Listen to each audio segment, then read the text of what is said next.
لله وكفى والصلاة والسلام على سيد الرسل على سيد الرسل وأفضل الرسل وأكمل الرسل وأجمل الرسل وأجمل الرسل وخاتم الأنبياء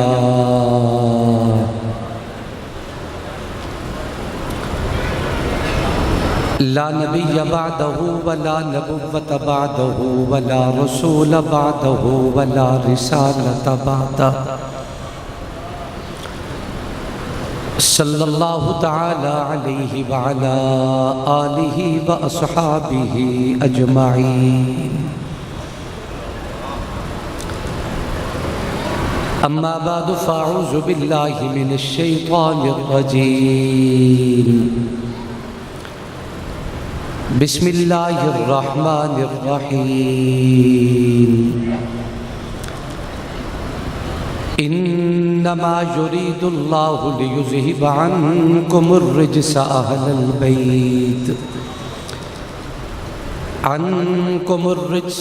البيت ويطهركم تطهيرا قال الله تبارك وتعالى في مقام آخر ولا تحسبن الذين قتلوا في سبيل الله أمواتا بل أحياء عند ربهم يرزقون آمنت بالله صدق الله مولانا العظيم وبلغنا رسوله النبي الكريم ونحن على ذلك لمن الشاهدين والشاكرين والحمد لله رب العالمين اللهم صل على محمد وعلى آل محمد كما صليت على إبراهيم وعلى آل إبراهيم إنك حميد مجيد اللهم بارك على محمد وعلى آل محمد كما باركت على إبراهيم وعلى آل إبراهيم إنك حميد مجيد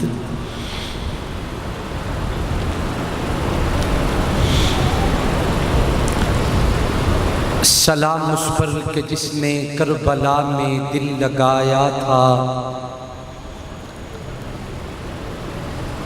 سلام اس پر جو نانے کا مدینہ چھوڑ آیا تھا سلام اس پر کہ جس کو سید شبیر کہتے ہیں سلام اس پر محمد کی جسے تصویر کہتے ہیں سلام اس پر طہارت جن کی انما یرید اللہ سلام اس پر کہ نیزوں پر پڑا جس نے کلام اللہ کبھی یاروں کو تسلیم نہیں کبھی کوئی ادب انکاری ہے اس کوئے طلب میں ہم نے بھی دل نظر کیا جانواری ہے جب ساز سلاسل بجتے تھے ہم اپنے لہو میں سجتے تھے وہ رسم ابھی تک باقی ہے یہ رسم ابھی تک جاری ہے زخموں سے بدن گلزار سہی تم اپنے شکستہ تیر گنو خود اہل ترکش کہہ دیں گے یہ بازی کس نے ہاری ہے جب پرچم جان لے کر نکلے ہم خاک نشین مقتل اس وقت سے لے کر آج تلک جلاد پہ ہے بدتاری ہے مسلمانوں سنبھل جاؤ سنبھل جانے کا وقت آیا بہت سوئے ہو تم اب ہوش میں آنے کا وقت آیا جلا ڈالی تھی تم نے کشتیاں اندلس کے ساحل پر مسلمہ پھر تیری تاریخ دہرانے کا وقت آیا جہاں سے 313 چلے تھے تم مسلمانوں انہی ماضی کی راہوں پر پلٹ جانے کا وقت آیا انتہائی واجب الاحترام، قابل تعظیم و تکریم اکابر علماء کرام، بزرگوں، دوستوں اور بھائیوں، اس سالانہ عظیم الشان سنی کانفرنس چکوال کی یہ تاریخی اور عظیم الشان کانفرنس حضرت قاضی صاحب نور اللہ مرقدہ کے گاؤں بھی میں ہمیشہ کی طرح انتہائی شان و شوکت کے ساتھ انعقاد پذیر ہے۔ کثیر تعداد میں مہمانان گرامی قدر کا سلسلہ اسٹیج پہ آنے کا جاری و ساری ہے۔ اس خوبصورت کانفرنس کے انعقاد پہ میں سلام عقیدت پیش کرتا ہوں قائد اہل سنت، قائد خدام اہل سنت والجماعت حضرت اقدس حضرت مولانا قاضی ظہور الحسین اظہر صاحب دامت برکاتہم العالیہ، سالار اہل سنت حضرت اقدس حضرت علامہ ظاہر حسین جرار صاحب، اور اس خوبصورت کانفرنس میں ریڑھ کی ہڈی کی حیثیت رکھنے والے فاضل اجل برادر محترم حضرت مولانا محمد فاروق حیدری صاحب اور ان کی پوری ٹیم کو میں سلامی عقیدت پیش کرتا ہوں، جن کی شب و روز کی کاوش اور محنت کا صلہ ہے میں اور آپ سارے حضرات اس مقام پہ جمع ہیں۔ دعا کریں اللہ تبارک و تعالی ہم سب کا آنا بیٹھنا اپنی دربار میں قبول و منظور فرمائے۔ میرے محترم دوستوں اور بزرگوں، میں نے قرآن مجید کی جن آیات مبارکہ کا سہارا لیا،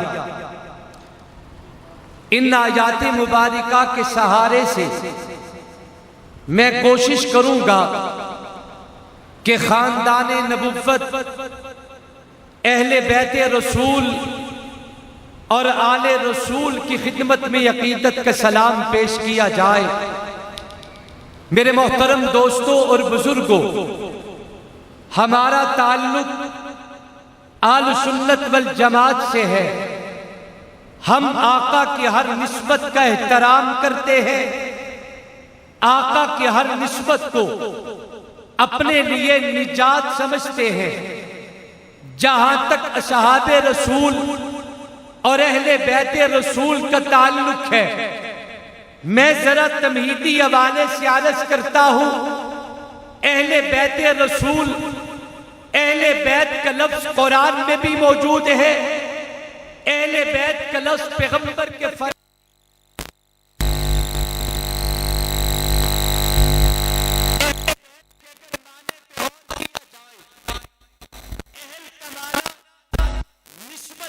استعمال ہوتا ہے۔ مثال کے طور پہ اہل وطن، اس کا معنی ہوگا وطن والے۔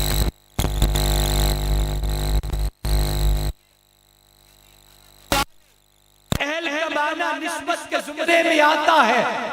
اہل مدینہ یعنی مدینہ والے، اہل بیت رسول یعنی رسول اللہ صلی اللہ علیہ وسلم کے گھر والے۔ لیکن اس سے ہٹ کے ایک اور معنی کی طرف آپ کی توجہ دلانا چاہتا ہوں۔ ہمارے معاشرے میں، ہماری گفتگو میں ایک لفظ استعمال ہوتا ہے کہ یہ نوجوان اس کام کے اہل ہے۔ اگر آپ یہ کام کروانا چاہتے ہیں تو اس نوجوان کے ذمہ لگائیں، یہ اس کام کے اہل ہے۔ کیا مطلب؟ اس اہل کا معنی نسبت کے زمرے میں نہیں آئے گا، بلکہ اس کا معنی لائق کے صورت میں آئے گا، یعنی یہ نوجوان اس کام کے اہل ہے۔ کیا مطلب؟ اس کام کے لائق ہے، اس کام کے قابل ہے۔ اب ذرا توجہ سے بات سمجھے، اللہ تبارک و تعالیٰ نے قرآن مجید میں اہل بیت کا لفظ استعمال کیا۔ اس کا ایک معنی تو یہ ہے اہل بیت رسول، رسول کے گھر والے، مگر دوسرا معنی یہ ہے اہل بیت رسول، رسول کے گھر کے لائق، اہل بیت رسول، پیغمبر کے گھر کے قابل۔ اب میں سوال اٹھاتا ہوں، نبی کے گھر کے قابل کون ہے؟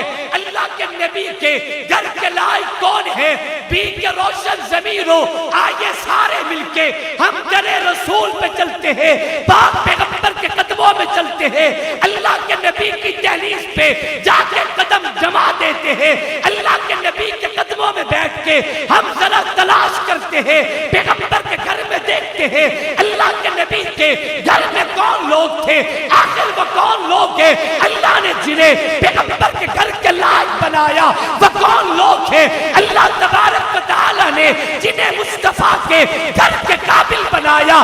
جب میں اللہ کے نبی کی دہلیز پہ جاتا ہوں، میں نے کیا دیکھا؟ سیدہ خدیجہ نبی کے گھر میں نظر آئی۔ سیدہ خدیجہ نبی کے گھر میں کیوں آئی؟ اس لیے آئی کہ خدیجہ پیغمبر کے گھر کے لائق ہے۔ سیدہ حفصہ نبی کے گھر میں ہے، یہ کیوں آئی؟ اس لیے کہ نبی کے گھر کے لائق ہے۔ اما عائشہ صدیقہ نبی کے گھر میں آئی، یہ کیوں آئی؟ اس لیے کہ نبی کے گھر کے لائق ہے۔ اما سودا پیغمبر کے گھر میں نظر آتی ہے، یہ کیوں آئی؟ اس لیے کہ نبی کے گھر کے لائق ہے۔ بات یہیں پہ ختم نہیں، سلسلہ آگے چلتا ہے۔ سیدہ زینب کو اللہ نے نبی کی اولاد میں پیدا کیا۔ کیوں پیدا کیا؟ اس لیے کہ زینب بھی نبی کے گھر کے لائق ہے۔ سیدہ رقیہ نبی کے گھر پیدا ہوئی، یہ کیوں پیدا ہوئی؟ اس لیے کہ نبی کے گھر کے لائق ہے۔ سیدہ ام کلثوم نبی کے گھر میں پیدا ہوئی، کیوں پیدا ہوئی؟ اس لیے کہ نبی کے گھر کے لائق ہے۔ سیدہ فاطمہ الزہرا آقا کے گھر میں پیدا ہوئی، کیوں پیدا ہوئی؟ اس لیے کہ نبی کے گھر کے لائق ہے۔ اے بابا، بات یہیں پہ ختم نہیں، میں تمہیں درے رسول پہ لے چلتا ہوں۔ میں نے آقا کی خدمت پہ حاضر ہو کے کیا دیکھا؟ میری آقا نے جناب علی المرتضیٰ کو بلایا، اپنی چادر کو اٹھایا، علی کو فرمایا محمد کی چادر میں آ جا۔ جناب زہرا کو بلایا، اپنی چادر کو اٹھایا، سیدہ زہرا کو کہا میری چادر میں آ جا۔ امام حسن کو بلا کے اپنی چادر میں چھپایا، امام حسین کو بلا کے اپنی چادر میں بچھایا، چھپایا۔ میں نے عرض کی اللہ، یہ مصطفیٰ کی جو چادر میں آ کے ان کی کیا حیثیت ہے؟ میری آقا بولے، نطق نبوت سے ارشاد صادر ہوا، میری آقا نے فرمایا اللہ جن پہ تطہیر کی چادر آپ نے کی ہے وہ تو لا شک محمد کی اہل بیت ہے، مگر میرا مالک تیرا پیارا نبی تیری دربار میں التجا کرتا ہے اللہم ہاؤلائی اہل بیتی۔ اللہ علی بھی محمد کے گھر کے لائق ہے، فاطمہ بھی نبی کے گھر کے لائق ہے، حسن بھی نبی کے گھر کے لائق ہے، حسین بھی نبی کے گھر کے لائق ہے۔ انہیں بھی اہل بیت قبول کیجئے، انہیں بھی اہل بیت چل لیجئے۔ ایک مسئلہ سمجھ آئے، اللہ تبارک و تعالیٰ نے پوری کائنات سے جس کو بھی چن چن کے میرے پیغمبر کے گھرانے سے جوڑا ہے، وہی پیغمبر کی اہل بیت ہے۔ اہل بیت رسول میں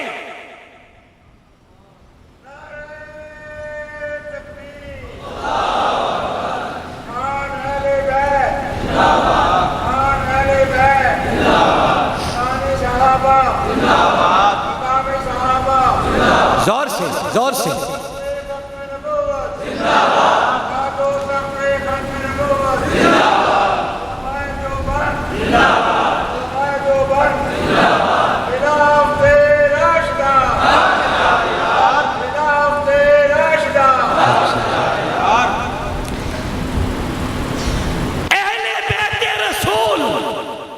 تھوڑا صحیح کو آہستہ رکھیں، ہلکی سی صاف کر دیں آواز۔ میں چونکہ بے سورج ہے بندہ نا، توجہ کریں۔ گھرانہ نبوی میں سے میں ایک ایسے شخص پہ بحث کرنا چاہتا ہوں جو گھرانہ ہی سرداروں کا ہے. کسی خاندان میں ایک MNA بن جائے پورا خاندان جیون نہیں دینا. توجہ ہے، میں عرف کی بات کر رہا ہوں ورنہ ایسے نہیں ہے. کوئی ایک سردار بن جائے پورے خاندان کے لیے عزت کا سبب ہوتا ہے.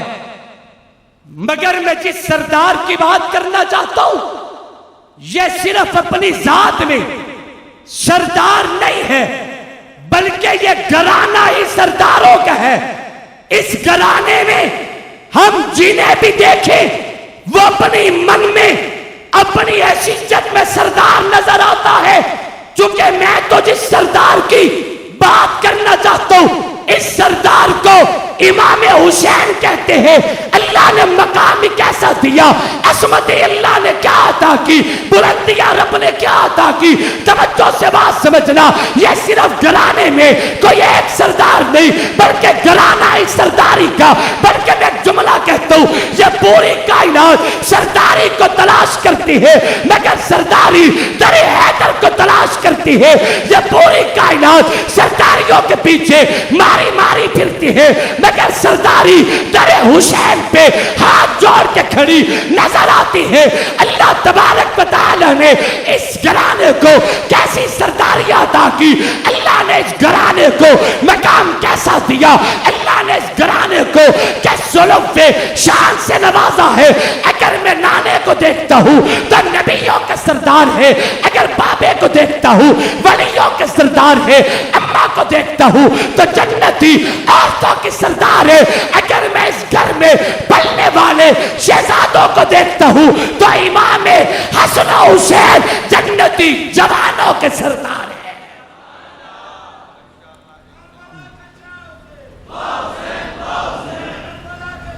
ہاں ٹھیک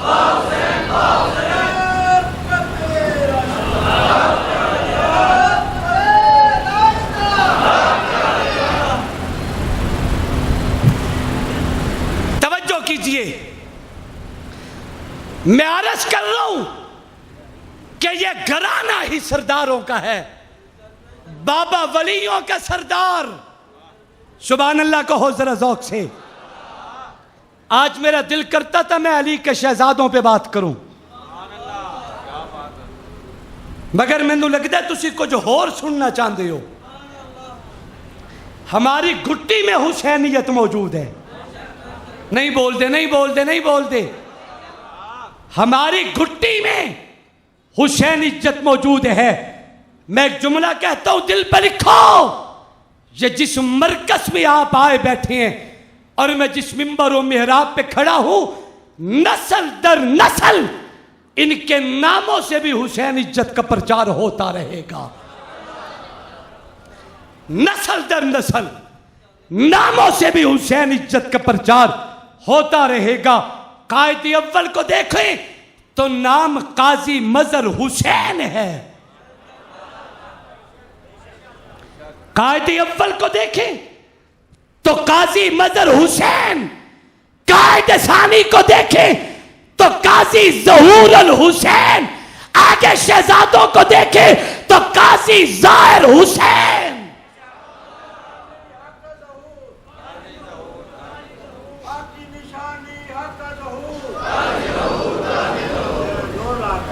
حق کی نشانی حق کا ظہور، حق کی نشانی حق کا ظہور.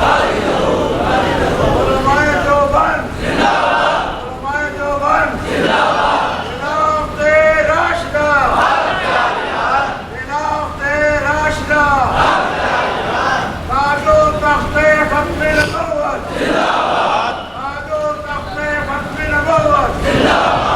سنی مذہب زندہ باد.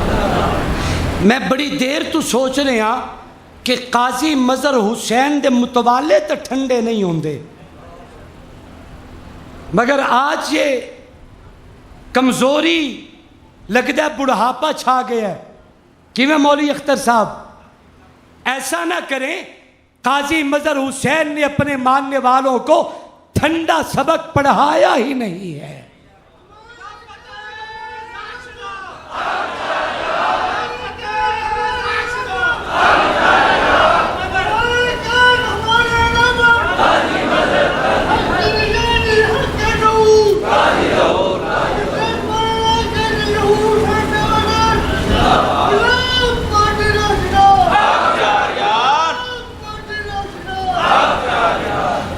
میں عرض سے کر رہا ہوں کہ حسینیت ہماری گھٹی میں شامل ہے، اور یاد رکھیں منبر رسول پہ کہہ رہا ہوں، ہم کل بھی حسین کے نوکر تھے، آج بھی حسین کے غلام ہیں۔ ہماری نسلیں اس مقدس نام پہ، حسینی کردار پہ، حسینی افکار پہ، حسینی سوچ و بچار پہ قربان ہوتی رہے گی۔ صبح قیامت تک ہمیں حسین کے جھنڈے سے جدا نہیں کیا جا سکتا۔ ہم نہیں جانتے کسی یزید و یزیدی کردار کو۔ حسین کل بھی رہنما تھا، آج بھی رہنما ہے۔ ہمارے تو ناموں سے حسینیت ٹپکتی ہے، ہماری عقیدوں سے حسینیت ٹپکتی ہے، ہماری عبادات سے حسینیت سے محبت کی خوشبو آتی ہے۔ رب کعبہ کی قسم اٹھا کے کہتا ہوں، جب تک میں نماز پہ آل محمد پہ درود نہ پڑھوں رب میری نماز بھی قبول نہیں کرتا۔ ہم جیئیں گے حسین کا نام لے کے جیئیں گے، مریں گے آل محمد کی محبت میں قربان ہو جائیں گے۔ ارکس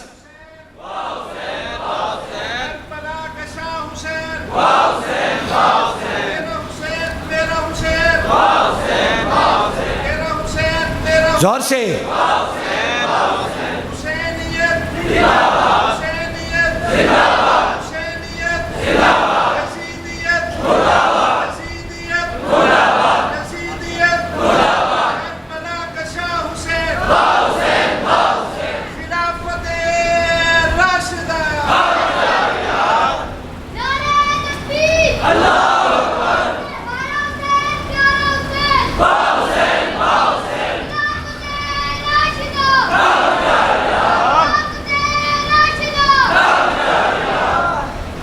میری تقریر میں ایک جگہ نعرہ لگا، یہی جو نوجوان نے نعرہ لگایا، حسینیت زندہ باد۔ جب یزید عزت کا نعرہ لگانے لگا، ایک بزرگ اسٹیج سے اٹھ کے یوں کر کے اشارہ کرتے ہیں بیٹھ جاؤ، تو میں نے یوں متوجہ کر کے کہا، میں کیا توانو جے ایڈا چنگا لگ دے؟ ہمارا کوئی تعلق نہیں، ہمارا یزید سے کوئی تعلق نہیں۔ ہم کل بھی حسینی تھے، ہم آج بھی، زور سے ہم آج بھی حسینی ہیں۔ حسینی جیئیں گے، حسینی مریں گے انشاءاللہ۔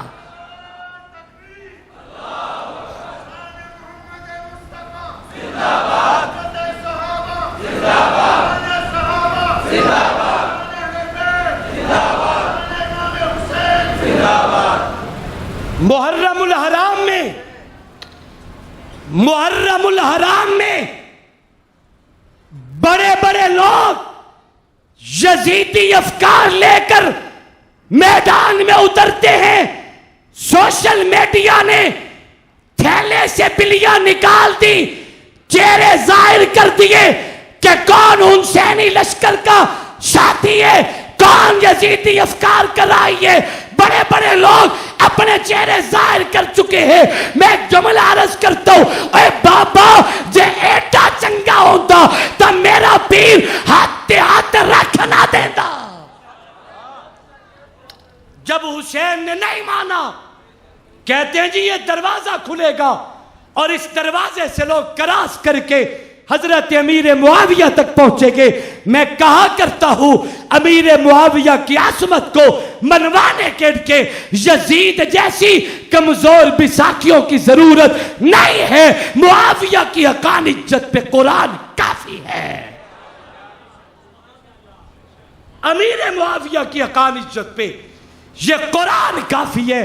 امیر معاویہ وہ آدھی دنیا کا حکمراں تھا، وہ حکمراں بھی مگر کہاں تھا، بپھرتی موجوں پہ حق پرستوں کی سادہ کشتی کا بادبا تھا، بڑا مبارک نام ہو اس کا، ستاروں جیسا مقام ہو اس کا، وہ ایک شاہی صفت مجاہد جو سوئے منظر روا دوا تھا، وہ نیک سیرت حیا کے خاطر لڑا ہمیشہ خدا کے خاطر، وہ دیکھنے میں تھا ایک لیکن حقیقتوں میں وہ کارواں تھا، کلندرانہ حیا تو اس کی، سکندرانہ صفات اس کی، کبھی ردا تھا وہ مفلسوں کی، کبھی وہ ریشم کا شائبہ تھا، حسن سے پوچھو علی سے پوچھو تم اس کے بارے نبی سے پوچھو، اندھیری شب پہ چراغ بن کر وہ ساری دنیا میں ذوف شاہ تھا۔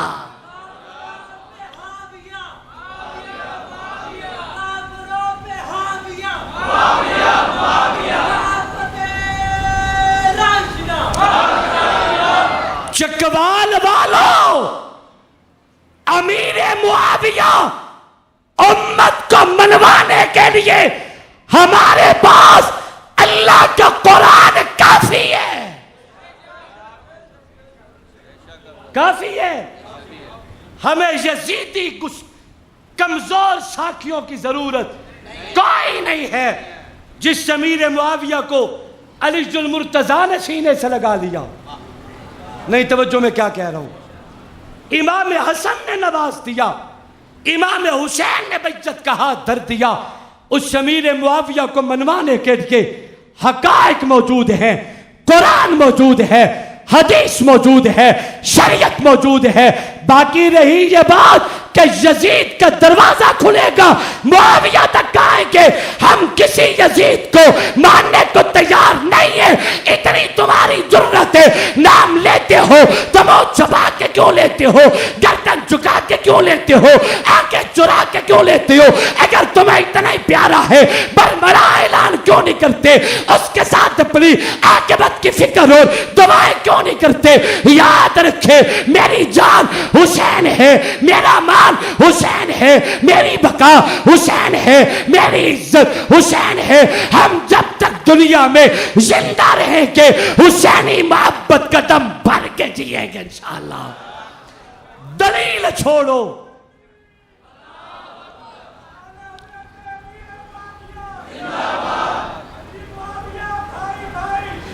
ماشاءاللہ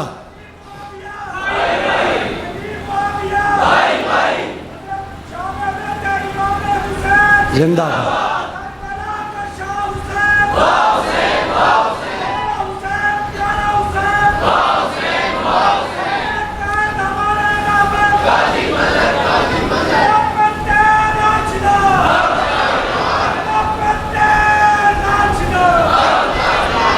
لمبیاں چوڑیاں بحثاں دی ضرورت ہی کوئی نہیں۔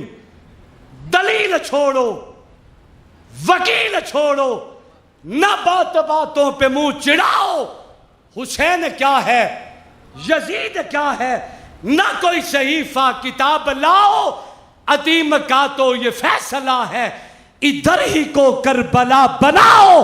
میں بطرف حسین آتا اور تم بطرف یزید آؤ۔ توجہ کیجئے، میں عرض سے کر رہا ہوں، کیا مقام ہے جناب امام حسین کا؟ سرداری اس دہلیز پہ پڑی ہے، ابا وکھرا سردار ہے، اماں وکھری سردار ہے، نانا وکھرا سردار ہے، ویر وکھرا سردار ہے۔ میں شانہ تو قربان جاواں، نبی بیٹھے تو مصطفیٰ کی گود میں نظر آئے، نبی اٹھے تو محمد کے کندھوں پہ نظر آئے، نبی عبادت میں جھکے تو مصطفیٰ کی پشت پہ نظر آئے۔ جنہیں سہارا رسول اللہ نے دیا ہو، جنہیں سنبھالا مصطفیٰ نے، تم کیا سمجھتے ہو مٹا دیا؟ مٹ گئے، مٹا دیے گئے۔ اس مجمع میں کتنے حسین نام کے حسین کے نوکر موجود ہوں گے؟ اس مجمع میں حسینی نام زندہ ہے، حسینی افکار زندہ۔ اور مر تو وہ گیا جس کا نام لینا بھی اپنی موت سمجھتے ہو. کتنے لوگوں نے اپنے بچوں کے نام یزید رکھے؟ بتاؤ کتنے گھروں میں یزید رہتا ہے؟ کتنے لوگ اپنے بچوں کو یزید یزید کر کے پکارتے ہیں؟ بے شک فی ذاتی ہی نام برا نہیں ہوتا، مگر تمہارے گندے کردار نے تمہارے نام کو بھی گالی بنا دیا ہے، تمہارا نام بھی مشکوک ہو چکا ہے. آج دنیا میں ہزاروں نہیں لاکھوں قبیلے موجود ہیں. لوگ اپنے آپ کو امام حسین سے جوڑنا سعادت سمجھتے ہیں، یزید سے کوئی جڑنا سعادت نہیں سمجھتا. مجھے دنیا میں کوئی ایک قبیلہ ایسا بتاؤ جو سر فخر سے اونچا کر کے کہے کہ میں یزید کی اولاد ہوں. کوئی دکھاؤ. میں کئی ممالک جا چکا ہوں، میں آپ کے وطن عزیز پاکستان کے کونے کونے کا سفر کر چکا ہوں، کراچی سے کاغان، کوئٹہ سے کشمیر. آج تک مجھے دنیا میں کوئی ایک قبیلہ ایسا نہیں ملا جو اپنے آپ کو یزیدی نام سے جوڑے. لوگ اپنے آپ کو حسین سے جوڑنا سعادت سمجھتے ہیں، یزید سے خود کو جوڑنا کوئی بھی اچھا نہیں سمجھتا. یزیدیوں انشاءاللہ ہر چڑھتے سورج کے ساتھ تمہارے منہ پہ پھٹکار ہوتی رہے گی. آل محمد پہ درود و سلام کے ترانے پڑے جاتے رہے گے انشاءاللہ. اللہ سے دعا ہے اللہ میری آپ سب کی حاضری اپنی دربار میں قبول و منظور فرمائے.